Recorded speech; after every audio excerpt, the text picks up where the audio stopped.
Hello and welcome. You're watching the Modern Mystic Radio Show. My name is Mystic Saira. You're on A1R Psychic Radio and Moonstruck TV, home of the Earth's top psychics. Now, just before I introduce my guest for tonight, I'm just going to remind you very quickly about how you can get hold of me. So I am a professional psychic for over 30 years. I'm an Akashic record reader and a soulmate psychic as well.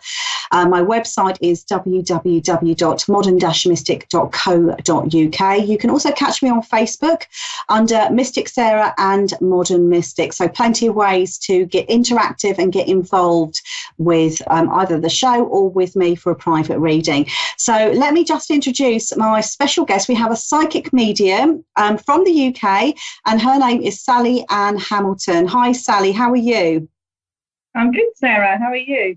I'm really well, thank you. Thank you so much for joining me tonight. So I'm going to really cut straight to it. Just tell us a little bit about your journey through the psychic world. Well, I was born with the whole list of clairsenses, so I would have conversations with people I thought were there, and people were like, "Who are you talking to?" So it gradually sort of went on like that. And my parents were very accepting, so which was lovely. My mum was like, "Oh yes, it runs in the family." So I just thought as a child it was normal. Then ended up with a few sort of queries about what I was seeing, etc. As I grew into my late teens.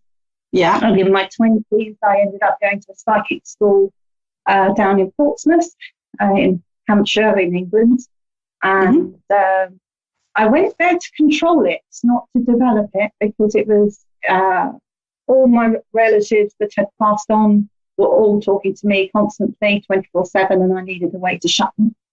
Yeah. Excuse the way of putting it, but it was like it was giving me a major headache at the time, and so I then got it under control, and that's where I've gone from with my work, and where I got to 30 odd years later. Fantastic. So, I mean, you've talked about your clairsenses. So, tell us a little bit more about, your abilities. Well, if you sort of look at the clairsense, all the clairs spelled CLAIRS. Yeah. If you Google those, there's clairaudience, which is hearing. Sentence, which is smelling, and you can taste, and voyance, which you can see. There's a whole list, including empath, which empathy on a psychic level is different to the actual word empathy. Walk into a room when you're not fully aware of the gift at first, you walk into a room and you absorb all the emotions that are in there and suddenly be feeling them and not knowing why. And you have to find the person that feeling would belong to put it to bed. So that's a bit of a journey in itself. Yeah. Now I see ways you learn to look after it. Yeah. And would you say any one of those senses is stronger than than another one, or are they all the same? I would say they're all quite well balanced. And literally, someone asked me how I see and hear. It's like you're looking down the lens of a cine camera, and staring at the other side of the cine camera. They're the other side of the veil, full stop, aren't they? Let's face it, unless we don't want them to be. And so the camera is like the view for me into their world, and so I can see and speak to them, smell their perfumes, brands of tobacco they smoked, all that side of things, and have a general conversation like we are. Wonderful. So you hear them, or is it more mental sort of conversations? It really depends how they choose to come through. That is down to their personal choice, not mine. Sometimes they like to do it through mime representation because they have a sense of humour, and other times they actually talk. So it really does depend on the strength of the energy coming as they present themselves and how they want to present themselves to their relative or friend that is sat there. Oh, that sounds absolutely fascinating. And has your ability or any of your abilities changed as you've grown up and as you've developed, as you've grown older? I think it's more my attitude towards them changed rather than that they have changed. I have to, I have embraced them and just gone, yes, that's part of me right from day one. But now I felt it was in control of me at first, and now I am in control of it. So that I have a virtual door between me and spirit that only I open. So that works well. And do you work with spirit guides? More with my animal one. Oh, okay. Yeah. The virtual door is guarded by my animal spirit, who is a she-wolf and very fierce, so nothing bad comes out through that door. She deals with that, so I don't have to worry. But yes, we all have our 5 guides, angels, teachers, whatever you want to call them. They're the same. We don't meet them in this life. And yes, they come through, the relevant ones come through for whoever I'm giving a reading for. So, for instance, I have a very ancient crippled dwarf, bless him, called Frank, as one of my guides. And he has a distinct smell of cat liquid about him. Oh, lovely. Not very nice. And come through. But he's very strong. So if someone needs a bit of strength and a bit of, come on, get going, girl, type of attitude, he's the one that comes through for them. So I do explain that before doing the reading to people in case they get that smell come through. So that can be interesting. Oh, that sounds amazing. And what would you say is your most significant or I want to say sort of jaw-dropping experience you've ever had?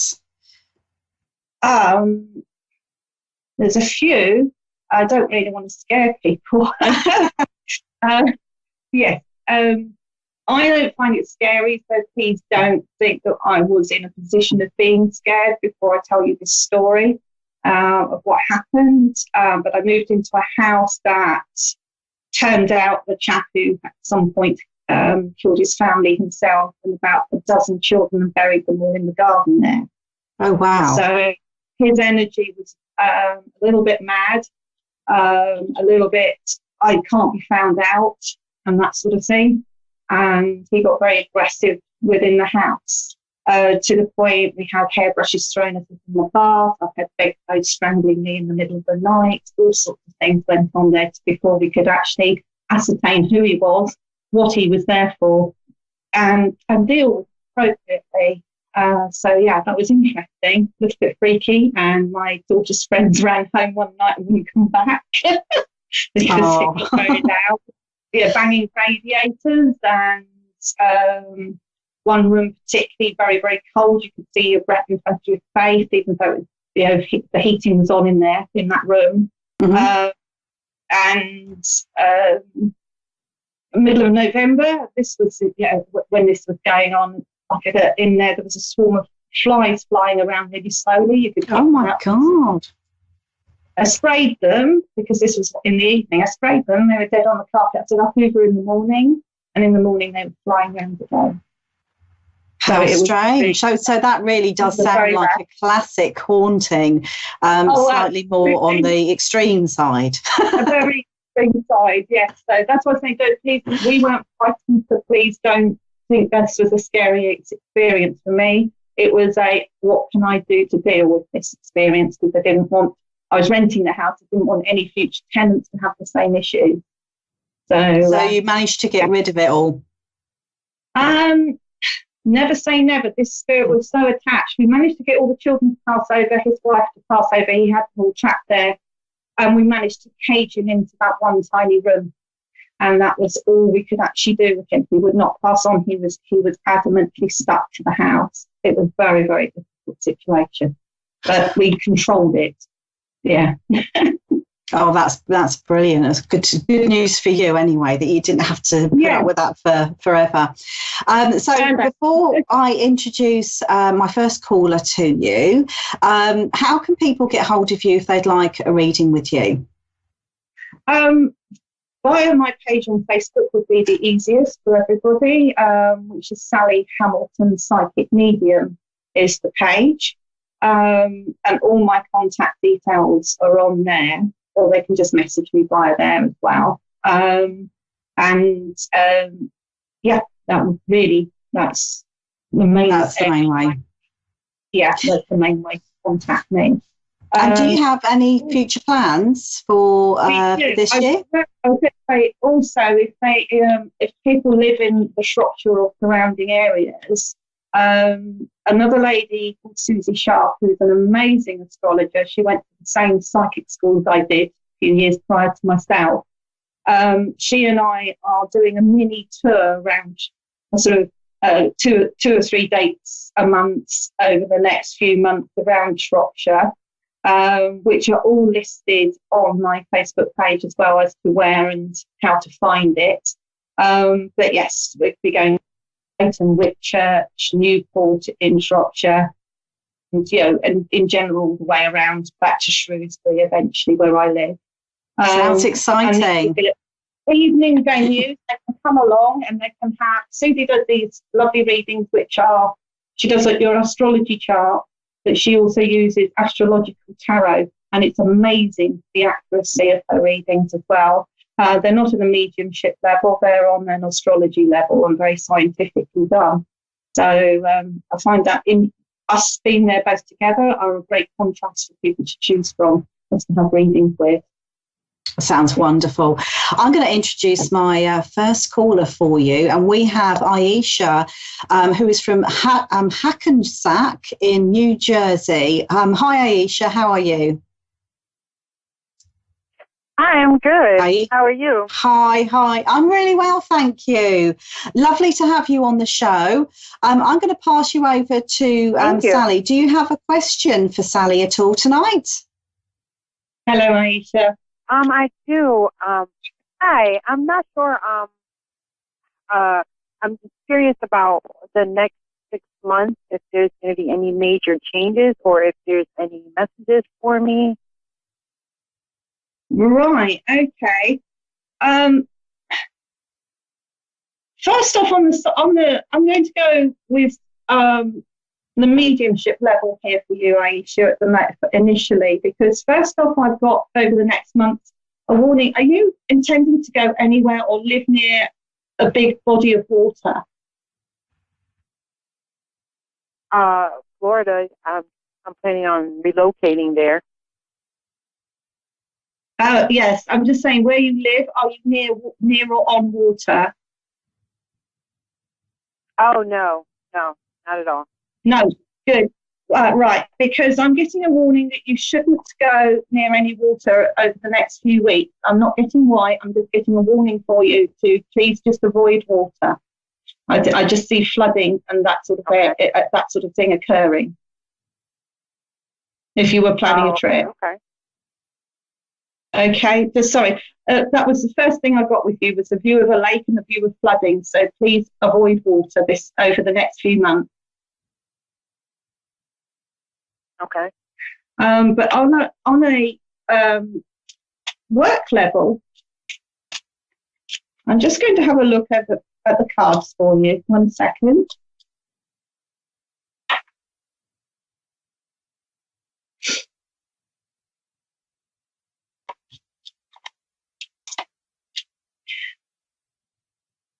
So, have we got children under your roof? Because I have one child in particular.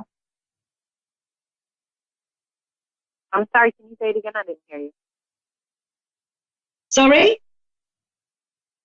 Could you just repeat that again, Sally? Oh, right, sorry, we're breaking up a bit. I said, do we have one child in particular under your roof still? Yes, I have two. Two, right, this is your eldest child. I get them as being bringing a lot of joy into your household over the next few weeks, a lot of pride around what they achieve. So where the path they're on right now, they are on the right path, because they will bring a lot of pride into your house and a lot of joy through what they do over the next 4 to 6 weeks. Okay. Okay. And I've got a decision around yourself financially and work-wise within the next 2 to 3.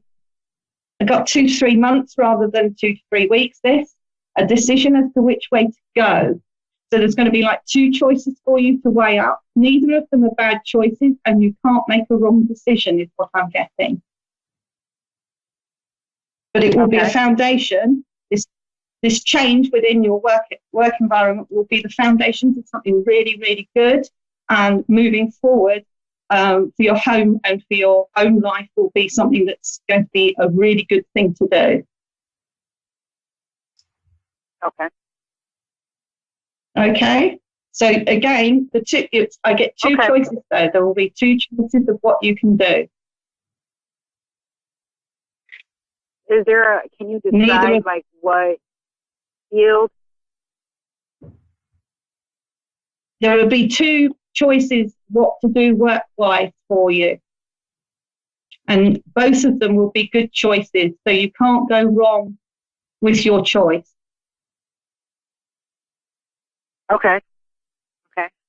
Okay. So you need go with your own gut instinct because they'll both be good offers. Okay, thank you so much, Aisha. We're going to have to leave it there. And we've got another caller coming through. So I hope you found that useful.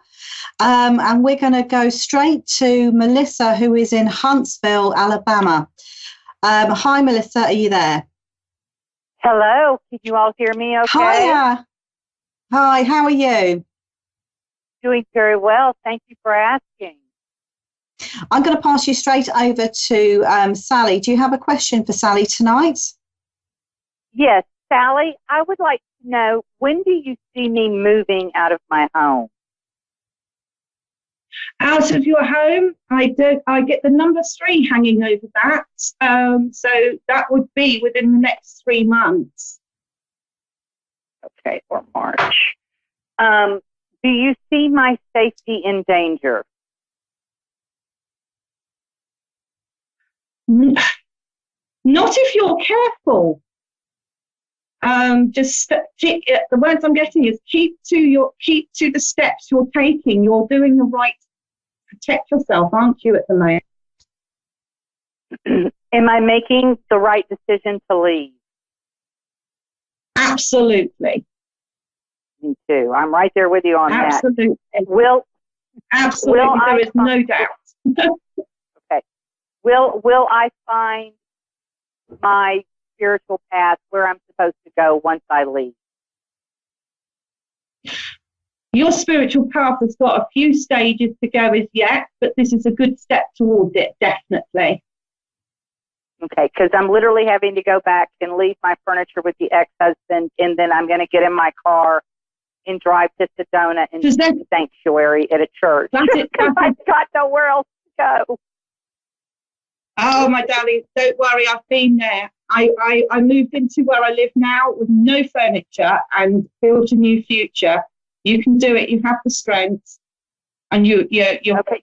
Believe in yourself. Believe in yourself. Can you tell me if my cousin will give me the money that I need? I've got a ring that is worth more than the money that I'm asking for him. He's got the money, but will he give it to me for me to be able to make the move? He will drag his heels a bit, but you will get it eventually. But, stick to your guns with it. But he will try it on. Oh, that's fine. As long as he'll keep the ring in the family, I don't care. As long as I can get enough money to move, I'll be fine. And oh, yeah. Does my husband, I see you moving by March. Okay. When does my husband's affair become to my knowledge? I know it, but when does that happen? Sorry, I didn't catch all of that. My husband is he's either having an affair or about to have an affair with this woman. And I don't know do I find the knowledge before I leave to use in a divorce or? Oh, I don't think you'll find out until after you leave. I don't get it. He is going to have an affair with this woman. I don't get it as having happened as yet. But it will. It's not. It is like February, it's March on the is what card. I'm getting. Yeah, it's on the cards, but I don't get it happened as yet. Okay. I guess what I need to figure out is, am I able to get any photographic evidence or anything to use, or am I just going to leave? I mean, I am leaving for Melissa anyway, but I mean, am I going to leave not even get anything out of it? I don't see you being able to prior to you leaving, no. I don't see him as doing anything about that other lady until you left, or unless you left. Oh, really? Okay. All right. Well, that's fine then. Okay. Do I get any money out of the divorce at all? So if you stayed, he wouldn't have that affair. Yeah, but he's too verbally and emotionally abusive. Okay, that's fine. I don't care then. Oh, yeah. I'm not saying you should stay. I'm just saying that's the way he plays it. Okay. All right. That's interesting. Fabulous. Thank you for telling me that. When I do leave him, will I end up getting any money from him at all? Oh, yes, you will, but it will be a bit of a struggle to get it from him. Okay. All right. Thank you so much. You have just made my world. Oh, you take care and look after yourself. Well, see, because the thing is that I don't know, this affair is supposed to become public, and then he's supposed to come home and pound on me in some way, is what I've been told. So that's why I'm leaving. I'm afraid could really happen. You must always follow your own path. Always in this respect, and stay strong. Yeah. Oh, thank you so much, Sally. Thank you. That's my pleasure. You take care. Thank you, Melissa. Thank you for joining us, and I do hope you found that useful. Thank you, Sally. And just once again, if you could remind everybody about how they can get hold of you if they would like their own reading with you. Yes, on my Facebook page, Sally Hamilton Psychic Medium, and we can arrange a Skype or phone if you're reading if you're not in my local area. Okay, wonderful. So thank you so much for joining us. Hopefully we shall see you again, book you in for another session like today. That will be fantastic. I do hope you have a lovely evening, and thank you for joining me tonight. Thank you, Sarah. You're more than welcome. So just a quick reminder, if you would like to get hold of myself for a reading, you can do that on www.modern-mystic.co.uk, or you can find me on Facebook under Mystic Sarah or Modern Mystic. I will be back the same time next week, so I hope you stay, you enjoy the rest of the shows coming up. Have a great week, and I'll see you soon. Goodbye for now.